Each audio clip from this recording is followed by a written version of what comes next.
In February of 2024, the White House was under quiet renovation. Construction crews worked in the East Wing, restoring old marble, fixing water damage, and scanning the walls for hidden infrastructure. The air was thick with dust and the smell of aged wood. Workers moved carefully, aware they were walking through history. It was supposed to be a routine day, until one worker's hammer hit something hollow. The echo was strange, metallic. The crew fell silent. A few exchanged uneasy glances. Someone whispered, "What was that?" Behind the plaster, they found a narrow compartment, no larger than a shoebox. Inside lay a decayed metal container wrapped in cloth. Within it, a single envelope sealed in red wax.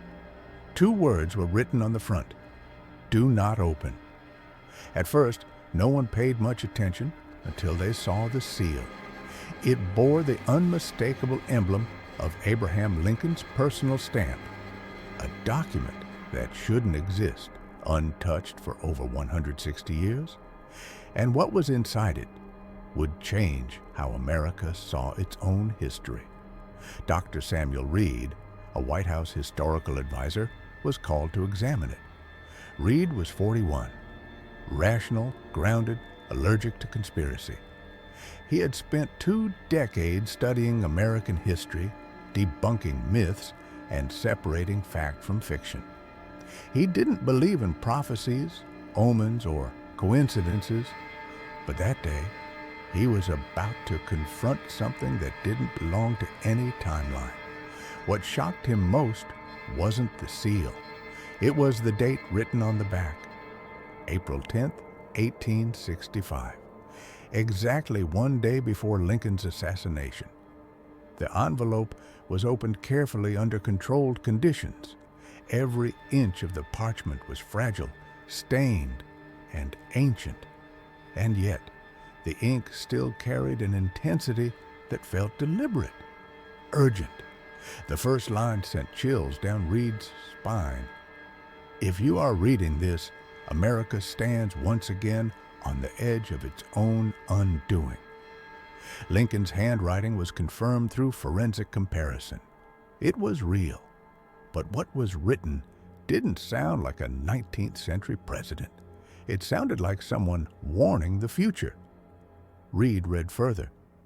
"Division shall rise again, not north and south, but red and blue." He froze.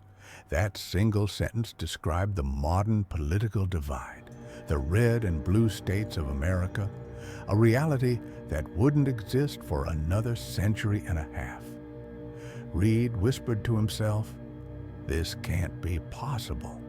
But deep down, he already knew.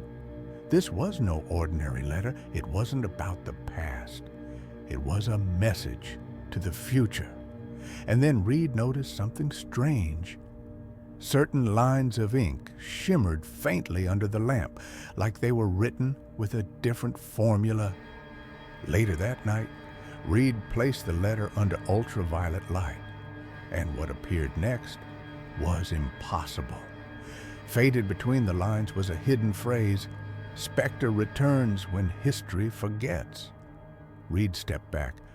That word, spectre, he'd heard it before.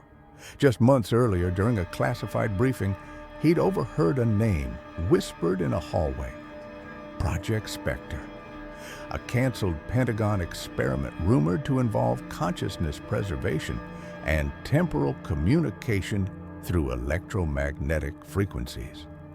How could a president from the 1860s know about a secret 21st century defense project?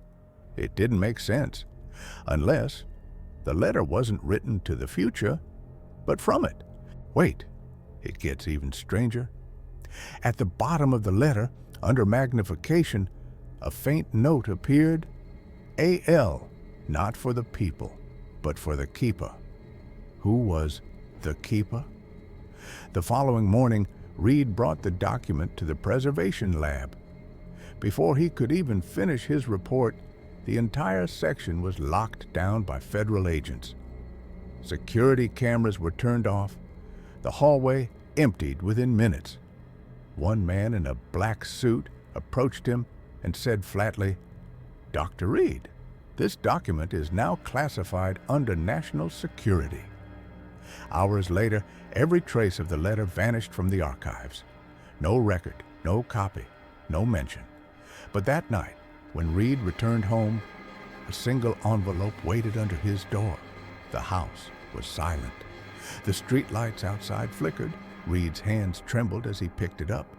Inside was a short note, written in the same old handwriting as Lincoln's. "History never ends.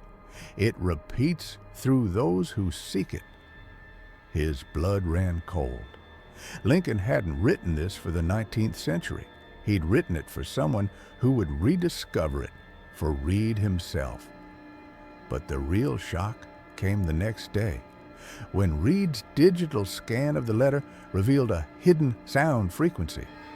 Reed's assistant, a data analyst named Julia, found it first. Julia Chen was 28, sharp-minded, and skeptical by nature. She had joined Reed's team straight out of MIT, specializing in archival data recovery. She rarely showed emotion, but that morning her face was pale. During spectral scanning, she detected tiny frequency imprints embedded in the ink, like a microscopic waveform. They isolated it and played the sound. A distorted male voice whispered just one sentence: "If you open it, you'll carry it." Reed's stomach turned. Was this a coincidence? Or had the letter literally been encoded with a consciousness pattern? Some remnant of the man who wrote it? He barely slept that night. Every creak in the house made him jump. Every shadow felt like it was watching. And the next morning, a small article appeared on a local news site. White House restoration briefly halted for safety review. No mention of the letter, no mention of Reed. The story had been erased. Reed realized he wasn't just uncovering history, he was becoming part of it. But this story wasn't over, because when he turned on his laptop that night, a new message appeared. Sender, unknown subject line. From A.L. Reed hesitated, then opened it. The email contained nothing but an attached audio file. He pressed play. Static. Then a slow, deliberate voice. "You opened it. Now you carry the specter." Reed's heart stopped. The lights in his room flickered. His computer screen turned black, and one final line appeared in bright white text: "Project Spectre active." Then the screen went dark. Only a faint whisper remained from the speakers, deep, calm, and unmistakably familiar. "Freedom is never given. It's preserved." The voice faded. Reed sat motionless, his reflection staring back at him from the dark screen. The room was silent, but somehow the silence felt alive. He realized something terrifying. History doesn't die. It waits to be heard again. Some letters aren't meant to be opened. They're meant to be remembered when the specter returns. The past doesn't just fade away. It watches. It waits. And sometimes it reaches back. If this story sent a chill down your spine, subscribe, because the next secret hidden in history might already know your name.